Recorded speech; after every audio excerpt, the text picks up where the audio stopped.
I had met Brad during the summertime. We were both young and maybe just a little stupid, but we quickly fell for each other. I had just finished school, and Brad was just about to begin his second year of college. There was something different about him, which I picked up on instantly. He was a little wild. He always wanted to do something. It was almost like he couldn't keep still. Every weekend, every day, when we had even a little bit of spare time, we would both find ourselves gallivanting around the city on a journey of discovery. We would go to new places, places that I had never seen or heard of. We would go to beaches and spend our afternoons there watching the sunset, and then we'd go out to a park, sitting on the bench as the sky turned black and the stars came out. It was a little exhausting, but I got used to it. It was fun to see and do all those crazy different things. I was quickly falling in love with my new lifestyle, with Brad and I hanging out and going new places every chance we could. That went on for months and months, with the two of us never leaving each other's side. And Brad was perfect in other ways, too. He was what some would call a gentleman, a man with integrity. He worked a usual Monday to Friday, 9 to 5 job. He was reliable. He always called me and texted me and wondered how I was doing. He made it known that he cared about me, and for that I was very thankful. Very soon I just fell in love with him. It was so simple, and honestly, I knew it was going to happen from the first day I met Brad. The two of us were just meant to be. I was meant to be his girl, and he was meant to be my guy. And then we went from just being boyfriend and girlfriend to a couple, completely and totally in love. Everything was perfect. It was beyond perfect. His spontaneous nature didn't just make me happy, it was everything else. His kind words, his romantic gestures. He had bought me a bracelet for our 2-month anniversary, and then every month after that, he would put a charm on it for me that always sparkled and looked gorgeous. But then Brad started to change.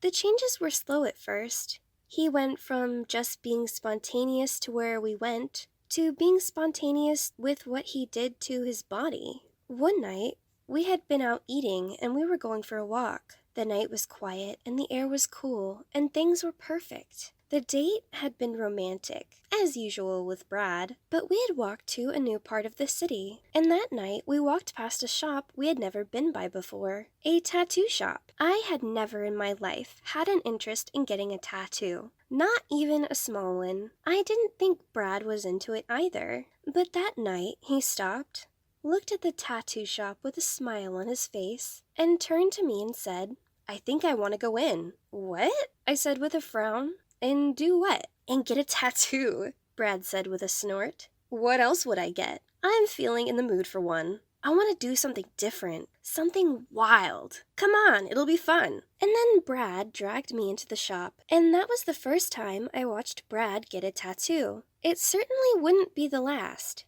It was a small tattoo, one of a detailed skull on his arm. If I had to be honest, it did look pretty cool. It gave him a kind of bad boy look that I sort of enjoyed. I was fine with his first tattoo. I got over it eventually and just realized that it was Brad's body and he could do whatever he wanted to it. Who was I to control him? But then, something else happened. One day, when I was in my shared apartment with Brad, he came back with something else, with something on his arm. It was another tattoo, a big one, much bigger than the last one. And if I was being honest, it was much scarier too. There on Brad's arm was an image of the Grim Reaper. Brad looked at me with a smile as I stared back at him with a frown. What on earth was going on with my boyfriend? That was how it all started, and from that point on, Brad's amount of tattoos just started to grow and grow. I would be at his home, and then he'd come back, and I would be greeted with a new image on his arm. But that wasn't even the worst part. The worst part was that Brad was coming back without even asking me sometimes. He didn't even consult me about his tattoos. And then one night came. One night that changed absolutely everything. Everything had been normal. Brad went to work and said he'd come home a little late. That was fine. Whatever. I didn't realize why he was going to be late, though. And when I saw him, I knew what he had done. He had gotten a new tattoo. 2 of them, technically. But they weren't on his arms. Oh no. They weren't even on his neck. They were on his face. He had 2 crosses right under his eyes. I nearly choked on my breath when I saw him. What had happened to my boyfriend? Where was the Brad I knew? "Don't you like him, babe?" he asked with a grin. I couldn't even speak. I didn't have any words. He got face tattoos. There was no hiding them. Everyone was going to see them, including my strict parents, including my friends, who could be a little stuck up when they wanted to be, including everyone who saw me and Brad walking down the street together. I let out a sharp breath as I took in the sight of Brad. A proper look. He had changed so much in such a short amount of time. Gone was my sweet-faced, brightly smiling boyfriend. He had been replaced with someone else. Someone I felt like I didn't really know. "Why are you doing this?" I asked him quietly. All Brad did was shrug at me. "I just want to be different." "Is that so bad?" I wanted to scream out, "Yes!" at him. But instead, I just sat there and nodded. Just nodded over and over again. That was all I could really do. Why on earth did Brad want to be different? Where was the fun in that? So we just moved on from that. It was frustrating, and there wasn't much I could do about Brad getting all of his tattoos. All I could really do was sit back and watch. It wasn't like I could hold him down and laser the tattoos off his face. I was left with nothing but to just go on with things. And for a while, Brad didn't get any more tattoos. It was like he gave up. His arms were almost completely covered at that point, and he had a decent amount on his legs. And he still had those 2 crosses under his eyes. But that was it, for about a month. Because one day I came home with takeaway food in my hands, expecting to have a lovely night in with my boyfriend, when I found him looking like a totally different person. Like a stranger. It started when I walked over to him, about to say hello and kiss me, and then he smiled at me and stuck out his tongue. Or should I say, tongues, because he had 2. When I saw him in the morning, he only had 1. "What the hell happened?" I asked Brad in shock. "What did you do? What did you do to yourself?" "I got my tongue split," said Brad, waggling his eyebrows at me. "I can see that," I mumbled. "Why did you do it? Your tongue is going to be like that forever now.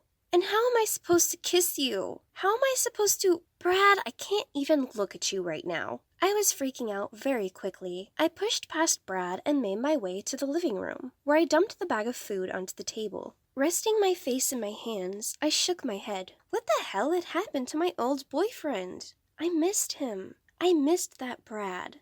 "Baby, what's wrong?" asked Brad. He sat next to me, wrapping an arm around me and pulling me into him. But the second I looked at him, I had to back away. I could see his tongues. "We're having dinner with my parents tomorrow," I said suddenly. I had almost forgotten about that.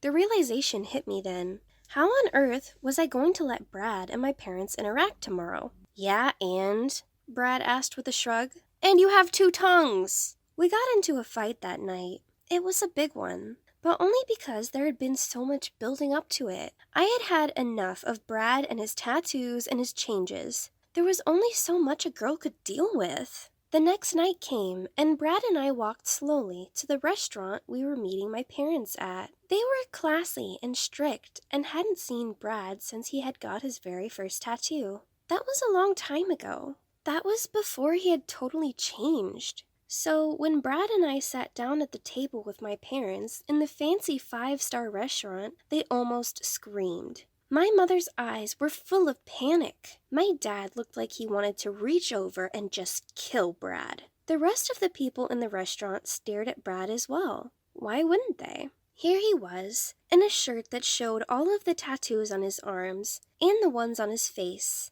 And then he spoke. "Hi, guys," said Brad with a smile. "It's nice to see you both. It's been a while." My mother screamed when she saw that Brad had 2 tongues. My father just shut his eyes and winced. And I ran out of the restaurant, crying and wondering what on earth I was meant to do. Brad followed me out, panicked and scared. But all I could do was go home. I felt so red-faced. I felt so done. But I didn't even have the energy to care anymore. I just walked home, tired and sad and embarrassed and anxious and worried and feeling a million other things. I think Brad could sense my frustration, so he just shut up and walked home with me. And when we got back home, we sat on the couch together without saying a word. I looked over at Brad, who gave me a look that screamed sadness. Had I upset him? That hadn't been my intention. All I wanted was my old boyfriend back. But at that point, I think both Brad and I realized that the old Brad was gone. The new Brad had no plans on changing either. I stared at my boyfriend, thinking about all the happy memories we had shared. But it was obvious what was going to happen. I knew it, Brad knew it too. We were going to have to say goodbye to each other, because Brad was far too different to what he used to be. I said farewell to him that night, and I hadn't seen him since. I miss him with all my heart, but sometimes it's just better to keep some distance between yourself and the ones you love when they change so much.